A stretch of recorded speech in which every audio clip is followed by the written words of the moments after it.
This is different. This is strange. No flashy intro. Streamlabs is broken. The intro doesn't work. And we're running quickly out of time.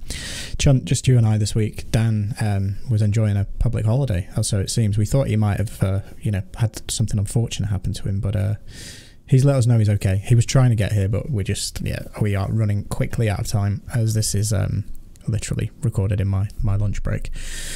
So he was living a life, and now he says he's ready if we want him. But no, fuck him.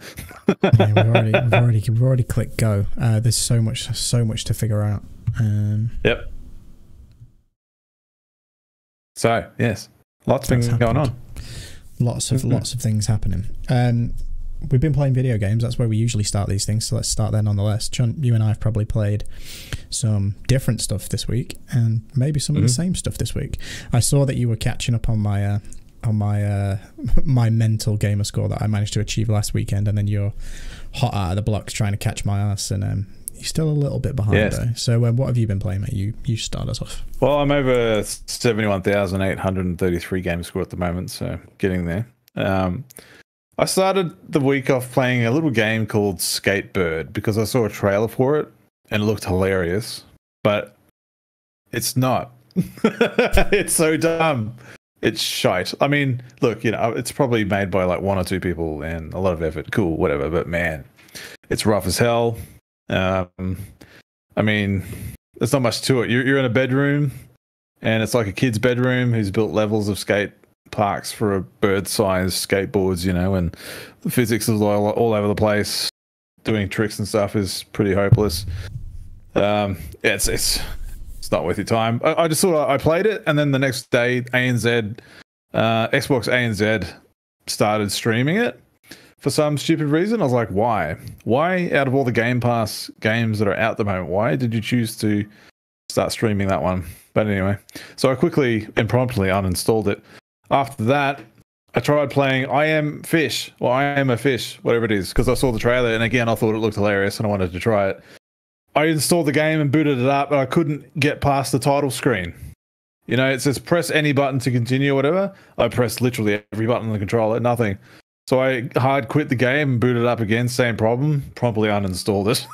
It's like, all right, cool, no worries. Played some more Deep Rock Galactic. That's actually quite fun. I talked about this last week on the show, and you're playing a group of dwarves in space that are like miners, and you're mining like asteroids and meteorites and stuff like that in space, and fending off waves of like bug alien things as you're digging your way through these asteroids and gathering resources. It's actually quite a lot of fun when you play it with someone. I think I'll keep that one installed because Sarah and I have been having a good time with that. Tried Surgeon Simulator 2. I hate it, so I'm moving on with that one. Played some more Elder Scrolls Online. I'm really finding my stride with that game at the moment. I think I'm level 36 or something now. I'm quite enjoying it and getting into the story a bit more. Couldn't tell you what's going on right now though. That's off my head, so say of that what you will. Tried Overcooked 2. Holy shit, man. That is frustrating as hell. I remember people talking about this game and saying how stressful it gets, particularly if you're playing with someone. And yeah, it can really test your patience with you, not only with yourself but with each other, but I think we'll go back to it. It is a lot of fun. Like when you start getting a flow going, it is a lot of fun. I tried booting up Moorkred. It's a weird game. I don't know much about it, but it's spelled Moykredd. We thought it was a co-op game, which it does have co-op, but it's local co-op only. So I don't think I'll be playing much of that anytime soon. And lastly, World War Z, or World War Z, wherever part of the world you're from. Man, that is actually quite a lot of fun.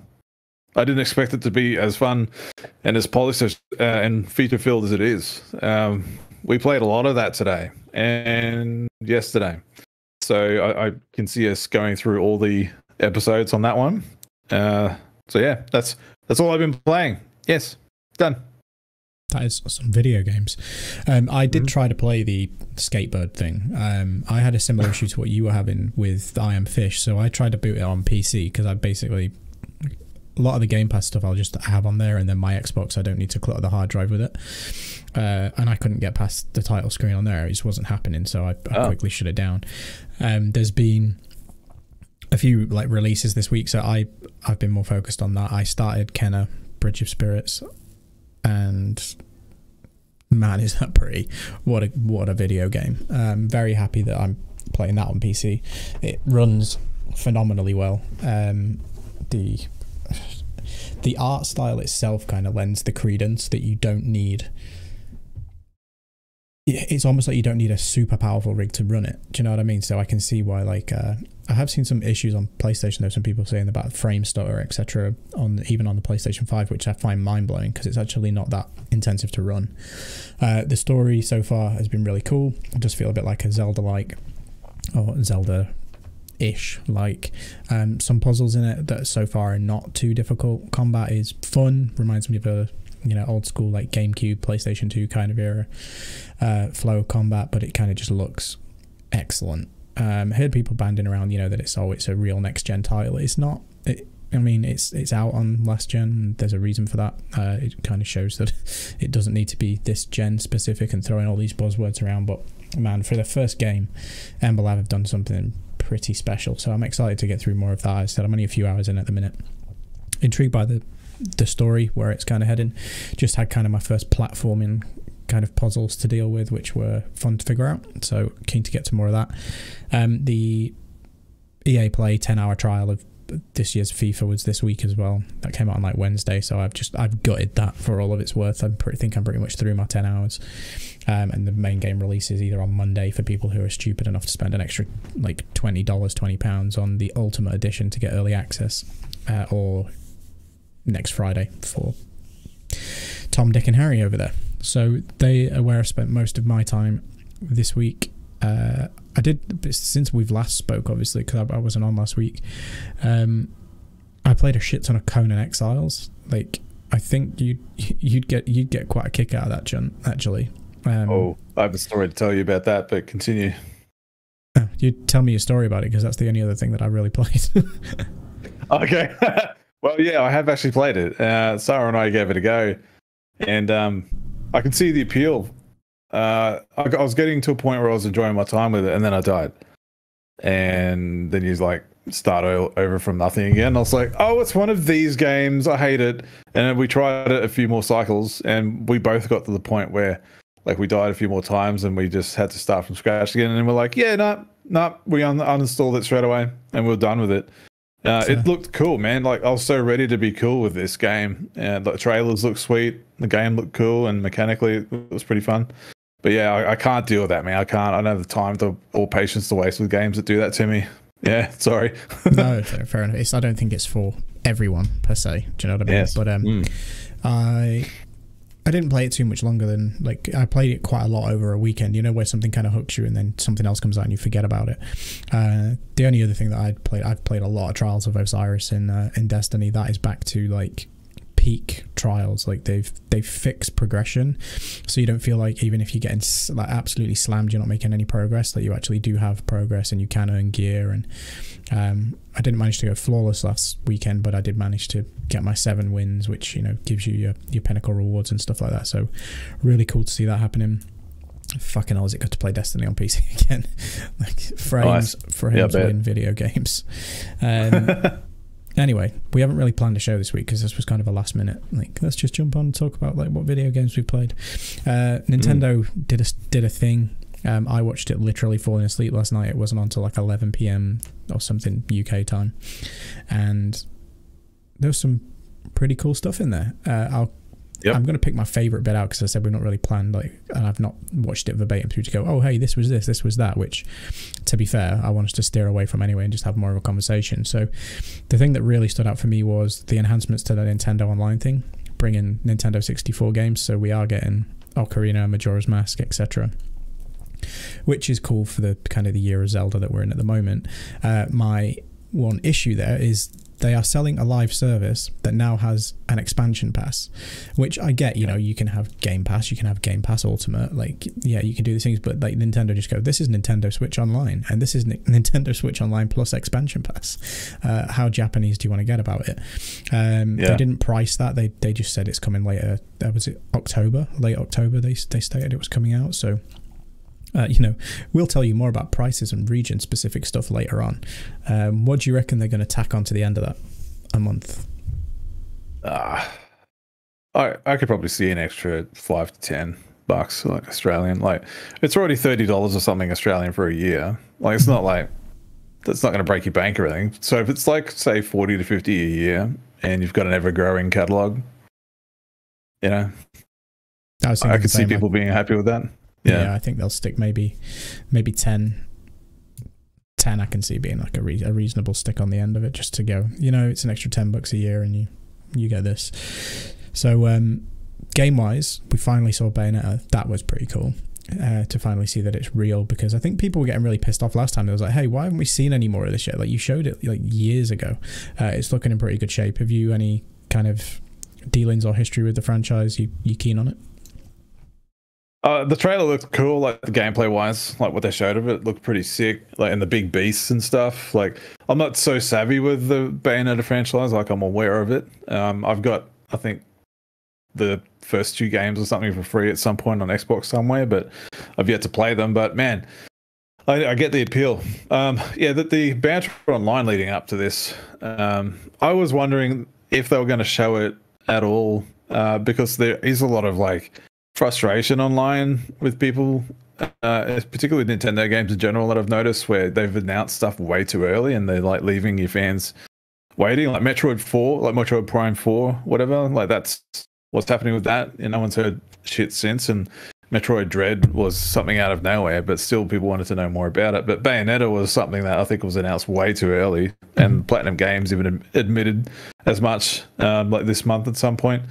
And they made a tweet of like, yeah, well, we're going to announce something when we have something to show.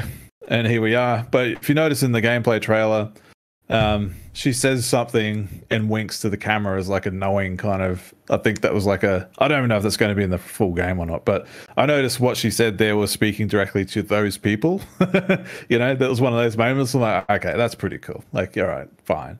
But yeah, it looked awesome. I mean, it's on Switch. It's not going to look spectacular. I think that the fact that game is running as smooth as it is, like it's a 60 FPS game, obviously based on that gameplay I could tell, but it's not the prettiest looking thing.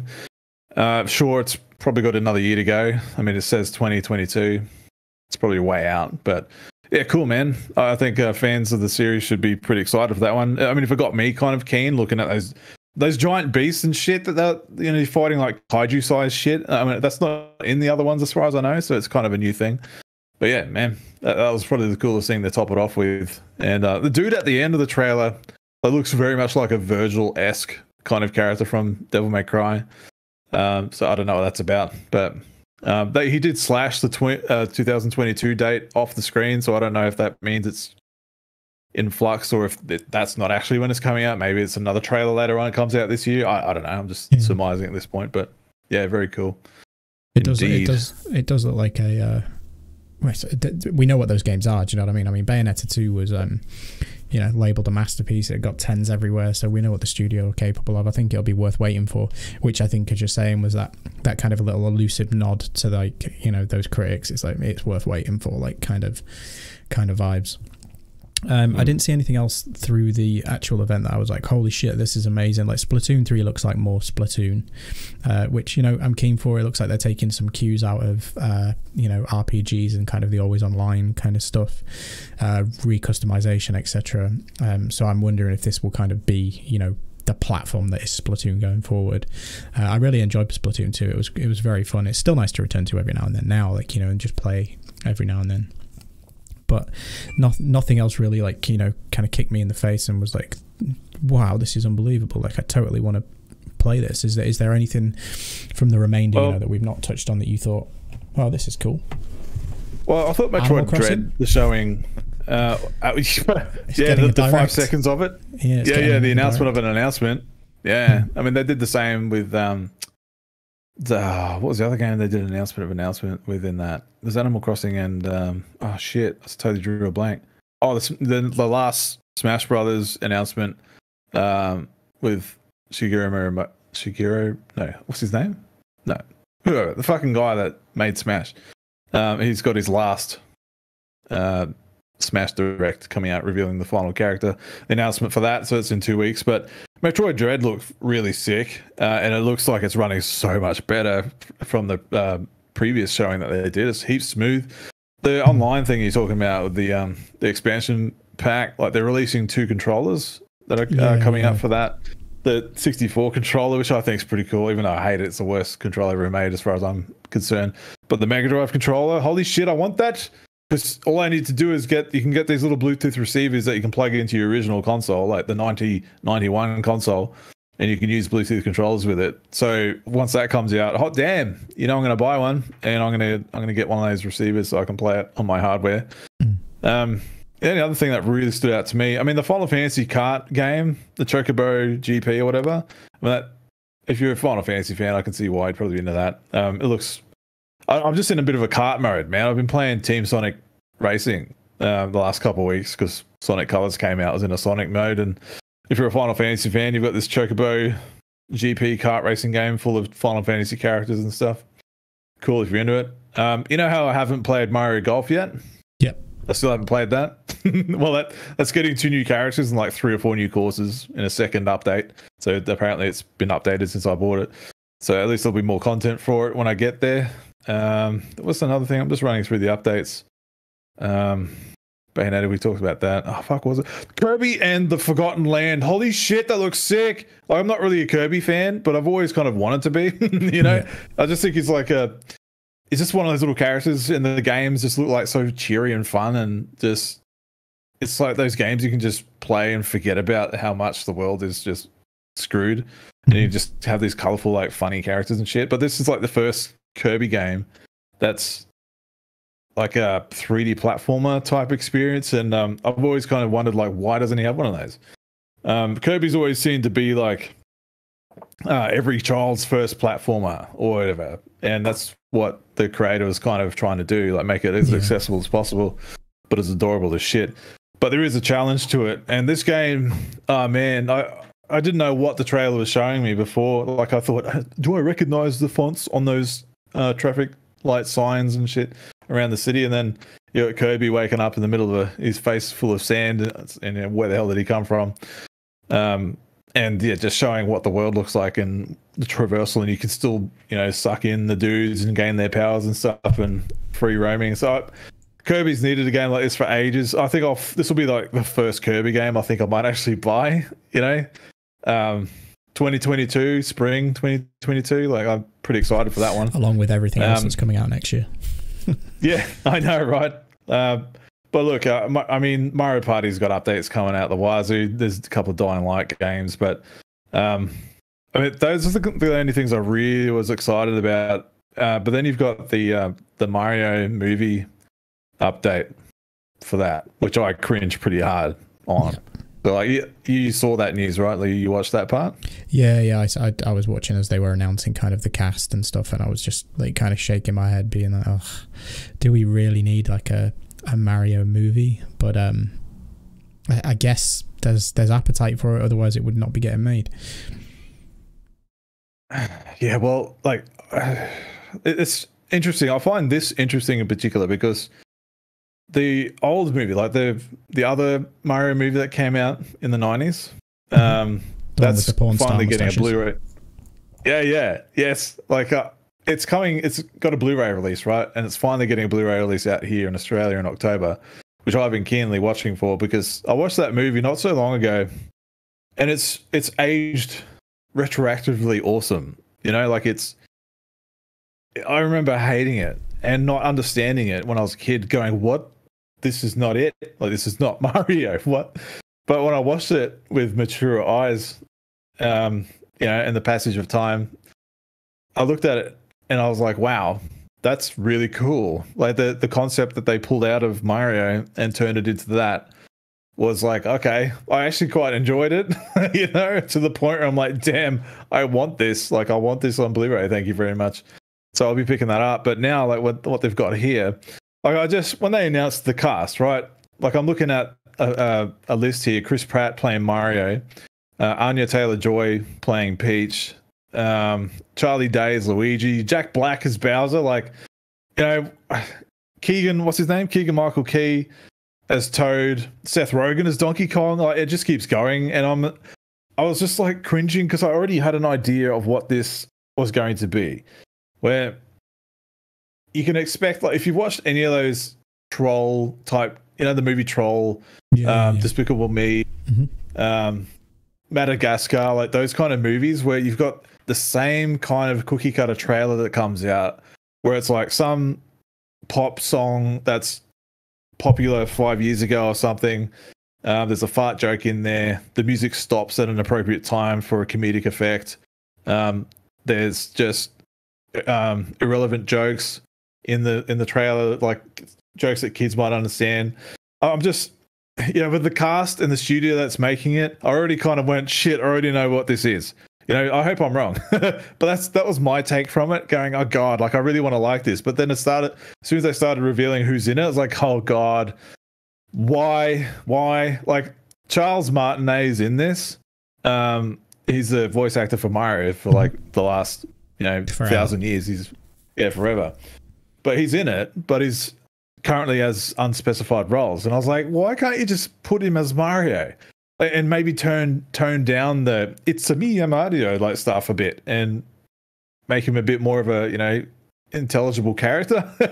Like, I just think he's done such a service to Mario forever.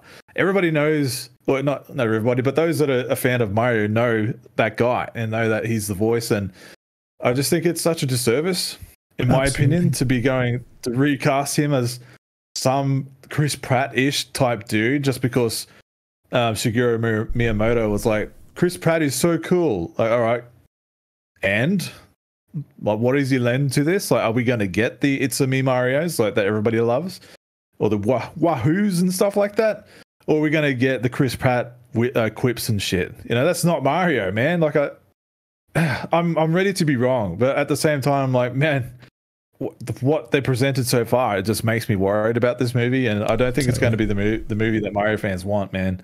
I think it's it's probably a hot take, but I think this might even make the 90s one look good. Potentially. But I think what people are probably hoping for, and myself included, I'm hoping that it ends up being Detective Pikachu.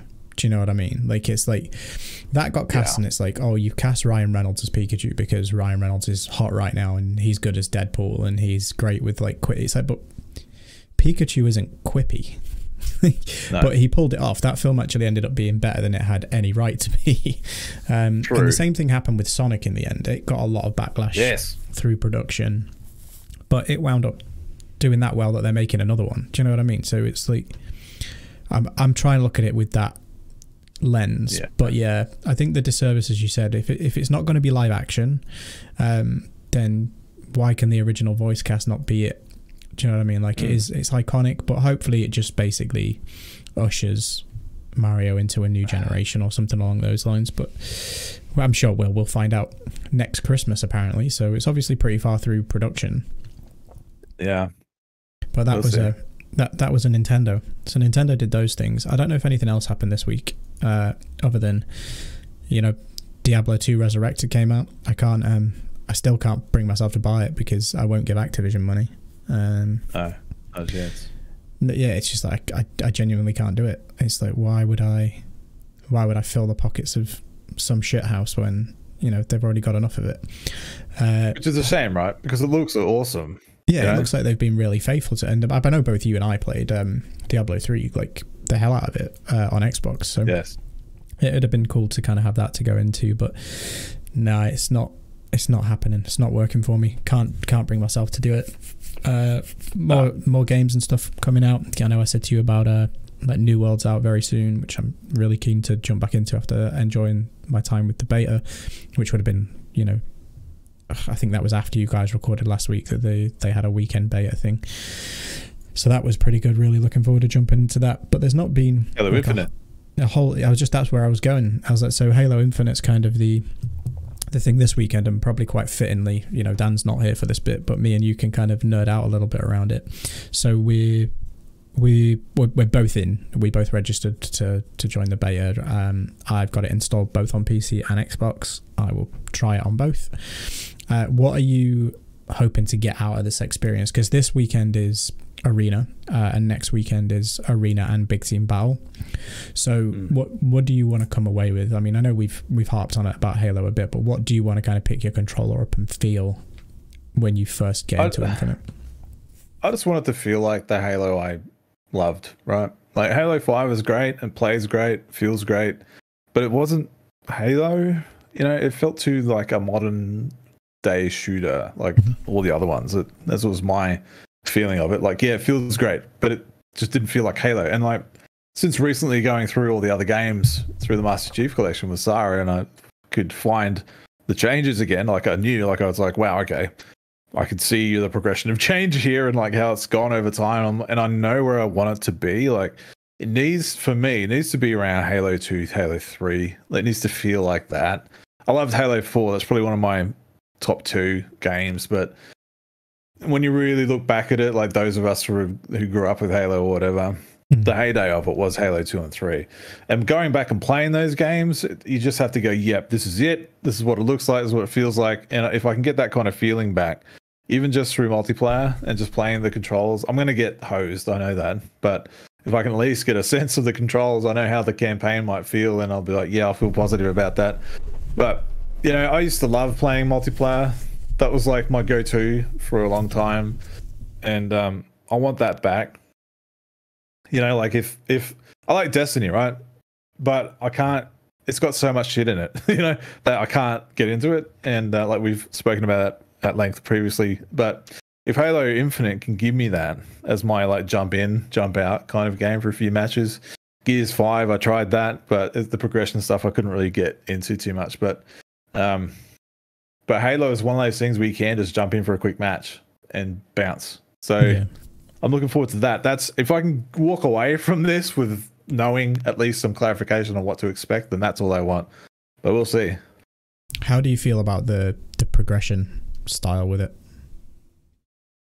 Well, I mean, from what I understand, that you can earn it in game. Like, it's not pay to win, or you know, you can't just. As far as I understand, there's no microtransactions and there's no loot boxes and shit. If there is any, it's cosmetic. Like, you're not getting advantages during matches or anything, which is, you know, it's fine, whatever. I mean, the multiplayer is free to play, so I assume they're gonna make some money out of it somehow. But as long as there's no loot boxes, I know there's a battle pass type system which I'm already cringing on, but apparently it doesn't run out. Like, it doesn't. There's no like seasons that disappear like Fortnite. Like when I jumped in for Fortnite for Superman, I was like, oh, that's right. There's Batman and Aquaman and all this stuff that's been announced and released over time. And I jumped in there and you can't get them. Like, they're all gone. I was like, right. Yeah, all right. This is one of those things where you have to play it then and there or you miss out. And I can't stand that. That's just bullshit. So I remember them saying, like, all the Battle Pass stuff will be available to you all the time. Like, you won't miss out on shit. So I can accept that part. So we'll see. You know, if I can get some badass like Spartan samurai shit going, that'd be pretty sweet.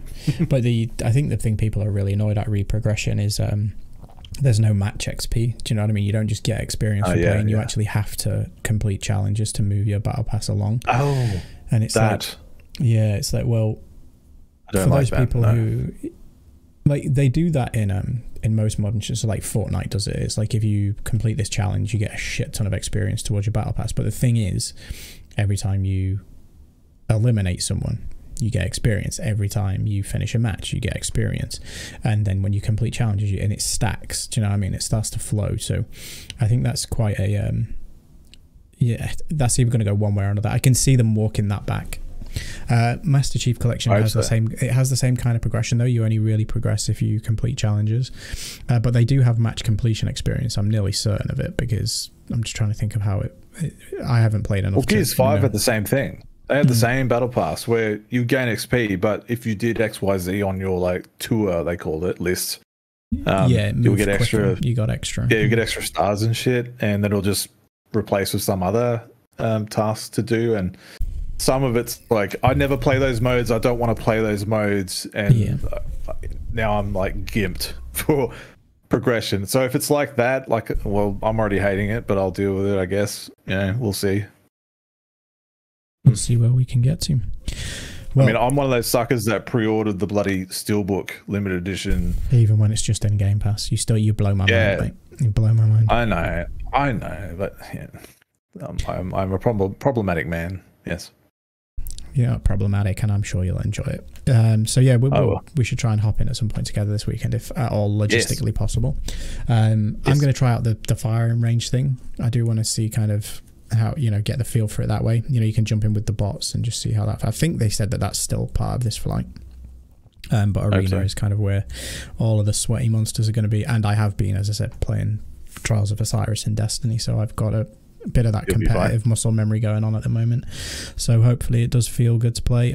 I'm really hopeful. I am, because I, much like you, want it to see a return to form of Halo and kind of really enjoy it and see what it's got to offer going forward when it comes out in December. Now, this is a short and very unplanned episode, but I have got to go back to work. We've crossed that half an hour mark. The intro would have taken us clean over that half an hour mark, but yeah, God knows what's going on with MOV files and Microsoft Windows, which won't allow either of us to open MOV files. So yeah, fun games with that. Hopefully it sounds good. We spent a lot of time fixing audio. Yeah, most of the time, yeah. You sound good. You sound really clear and crisp and nice and stuff, yes. And like I could whisper you to sleep. Well, I'll let you go and enjoy the rest of your birthday. Happy birthday. Yes. Dear friend. Thank you. Yes. And yeah, should all three of us be back next week, providing life doesn't happen, because it's really getting in the way at the moment of consistency for us. But yeah, hopefully we should all be back next week. Enjoy playing video games this weekend. I will see you next week. Indeed. Bye.